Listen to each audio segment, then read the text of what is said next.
उत्तर भारत के ज्यादातर इलाकों में हुई बारिश और डैम से छोड़ा गया पानी का असर अब संगम नगरी प्रयागराज में देखने को मिल रहा है। गंगा समेत यमुना नदी एक बार फिर बढ़ाव की ओर अग्रसर है। दोनों नदियां एक बार फिर बढ़ने लगी हैं। दोनों के जलस्तर में तेजी से बढ़ोतरी देखी जा रही है। ऐसे में तस्वीरें देखकर शायद ही कोई ये अंदाजा लगा पाए कि इसी जगह देश का सबसे बड़ा धार्मिक मेला महाकुंभ का आयोजन हुआ था। वहां अब पूरा क्षेत्र जलमग्न है। कुंभ में जिस जगह 65 करोड़ से अधिक जनसंख्या संगम क्षेत्र पहुंची, साधु संतों और श्रद्धालुओं का जमावड़ा देखने को मिला, लेकिन वही क्षेत्र पूरी तरह से अब बाढ़ प्रभावित हो चुका है। जगह जगह लगे बिजली के खंभे पूरी तरीके से डूब चुके हैं। हालांकि बढ़ते जलस्तर को देखते हुए श्रद्धालु या कहें कि आम जनता बेहद खुश है, क्योंकि कहा जाता है कि जिस साल मां गंगा लेटे हुए हनुमान मंदिर के अंदर प्रवेश करती हैं और हनुमान जी को नहलाती हैं, उस साल किसी तरह की आपदा ये समस्या प्रयागराज के साथ साथ प्रदेश और देश में नहीं आती। इसी वजह से प्रयागराज के स्थानीय लोग बाढ़ का इंतजार भी करते हैं। तो दूसरी तरफ जलस्तर में तेजी से वृद्धि होने के कारण संगम क्षेत्र के तीर्थ पुरोहित, नाविक और श्रद्धालु काफी परेशान हैं। बीते 5 दिन से लगातार पानी बढ़ रहा है, जिसके चलते तीर्थ पुरोहितों को हर दिन अपना सामान समेटना पड़ रहा है।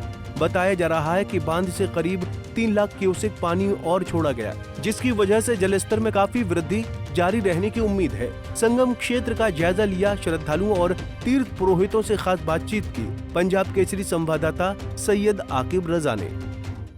संगम नगरी प्रयागराज में बाढ़ ने दस्तक दे दी है और हम मौजूद है संगम क्षेत्र में या फिर कहें महाकुंभ क्षेत्र में, जहां देश दुनिया का सबसे बड़ा धार्मिक मेला लगा था कुछ महीने पहले। सबसे पहले आप तस्वीर देखिए कि ये वो रास्ता है जो अखाड़ों की तरफ जाता था, वो अब जलमग्न हो चुका है। जहां गंगा आरती होती थी वो पूरी तरीके से जलमग्न है, डूब चुका है। और जो नाव यहाँ से 1 किलोमीटर आगे रहती थी वो भी नाव अब एकदम करीब आ गई हैं। अगर हम इधर की तस्वीर दिखाएं तो जस्ट बगल में हम जहां खड़े हैं, यहाँ पर इलेक्ट्रॉनिक मीडिया कैंप हुआ करता था, वो भी अब जलमग्न है, नाव उसके ऊपर खड़ी है। और सीधे तस्वीर आप देख सकते हैं कि आपको हनुमान मंदिर दिखाई दे रहा होगा। और बस कुछ ही क्षणों के बाद या फिर कहीं कुछ ही देर के बाद बताया जा रहा है कि माँ गंगा हनुमान जी को भी नहला देंगी। और ये कहा जाता है कि जिस साल माँ गंगा हनुमान जी को नहलाती हैं उस साल किसी तरह की कोई भी खामियां नहीं आती हैं और सब चीज़ शांति से चलता है। हमारे साथ यहाँ पर कुछ श्रद्धालु हैं जो यहाँ पर आए हैं, जिनके हाथों में गंगा जल की बोतल है। हम उनसे बातचीत करते हैं। ये नज़ारा आप देख रहे हैं, अद्भुत नज़ारा है। हालांकि प्रयागराज वालों को इंतजार रहता है बाढ़ का। श्रावण माह का प्रथम सोमवार है और इसमें भगवान शिव भोलेनाथ की महिमा का बखान किया जाता है। और ये पूर्व से प्रचलित है कि बाबा विश्वनाथ भगवान भोलेनाथ की जटा से माँ गंगा का अवतरण हुआ है। और इस अवतरण की उपलब्धि और इसमें स्नान करने से लोगों का उद्धार होता है। इसके पहले भी प्रयागराज की महिमा 3 माह तक यहाँ गाई गई है। और माँ सरस्वती, गंगा मैया और जमुना माँ का संगम होता है और इसमें स्नान कर के लोग अपने को पवित्र और यहाँ से मुक्ति का मार्ग चुनते हैं। इसमें बहुत बहुत धन्यवाद यहाँ के आने वाले आगंतुकों से और यहाँ के जो भी इस प्रचार के माध्यम से सबको लोगों को पहुँचाने तक। मतलब ये अच्छा लगता है कि जब बाढ़ आती है तो बहुत बहुत अच्छा लगता है। ये बाढ़ का समय है और इसमें पूरा इलाहाबाद क्षेत्र और यहाँ तक ये विख्यात है कि भगवान हनुमान जी यहाँ पर स्नान करते हैं। और प्रथम स्नान करने के बाद यहाँ के लोगों का और इस पूरे संसार का मुक्ति का मार्ग प्रशस्त होता है। तो आप देखते हैं यहाँ कांवड़िए भी कुछ आपको दिखाई दे रहे होंगे। कहाँ से आप आए हैं? जी, हम गोरखपुर जनपद से आए हुए हैं। यहाँ स्नान के लिए आए हैं। गंगा स्नान करने से मुक्ति का मार्ग बनता है। और हम लोग जो है बोलबम भी गए थे।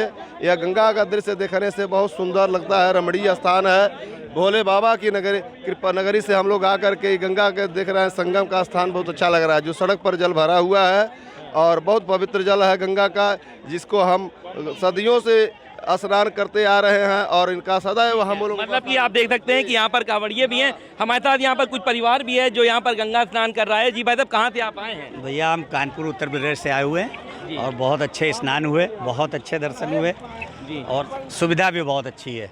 हाँ जी। अच्छा, आप ये बताइए कि कुंभ में आप आए थे? नहीं आ पाए थे, बहुत भीड़ थी। तो आपको अच्छा लग रहा है? बहुत सुंदर, बहुत अच्छा हर हर महादेव। ठीक है, बिल्कुल। तो आप देख सकते हैं, इसी तरह हम अंकित से कहेंगे कि पीछे भी आप देखिए कि जो लोग हैं, जो श्रद्धालु हैं, वो लगातार यहाँ पर आ रहे हैं। हालांकि अगर हम बात करें तो जल स्तर लगातार बढ़ रहा है। अगर एक दिन की बात करें तो 126 सेंटीमीटर जो है वो यमुना का जो रफ्तार है वो बढ़ने की है। ऐसे में कहा जा रहा है कि कुछ ही घंटों के बाद जहाँ पर हम खड़े हैं यहाँ पर भी पानी आ जाएगा। तो चूँकि डैम से पानी छोड़ा गया है, पहाड़ों में जो बारिश हुई है उसका असर है, मध्य प्रदेश से भी पानी छोड़ा गया है, तो ऐसे में हम ये कह सकते हैं कि संगम नगरी प्रयागराज में बाढ़ ने दस्तक दे दी है। और आने वाले समय में अगर हम बात करें तो ऐसी स्थिति जो आपको दिख रही है ये बिल्कुल अलग स्थिति होगी।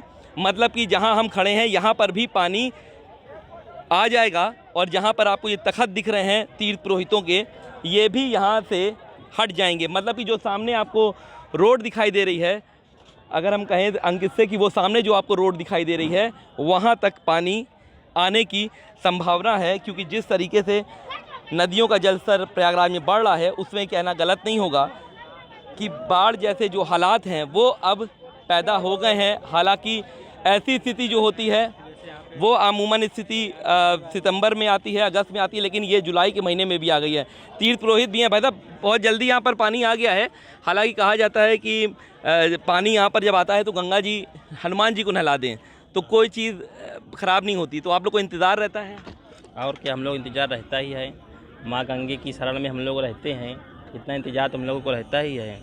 प्रयागराज में पावन भूमि पर गंगा जी चल कर आए हनुमान जी को स्नान कराने के लिए, बहुत अच्छी बात है ये। क्या नाम है भाई साहब आपका? क्या नाम है आपका? नाम तो हमारा आर्यन मिश्रा है। बिल्कुल। तो आप देखिए ये तीर्थ पुरोहित थे जो कह रहे थे कि शायद ही ऐसा प्रयागराज ज़िला होगा जहां पर लोग बाढ़ का इंतज़ार करते हैं, क्योंकि बाढ़ आने से मां गंगा हनुमान जी को नहलाती हैं और उसके बाद कोई भी प्रदेश में, देश में या फिर हमारे प्रयागराज में किसी तरह की कोई समस्या नहीं आती है। वीडियो जर्नलिस्ट संगीत उपाध्याय के साथ सैयद आखिर, पंजाब केसरी टीवी, प्रयागराज।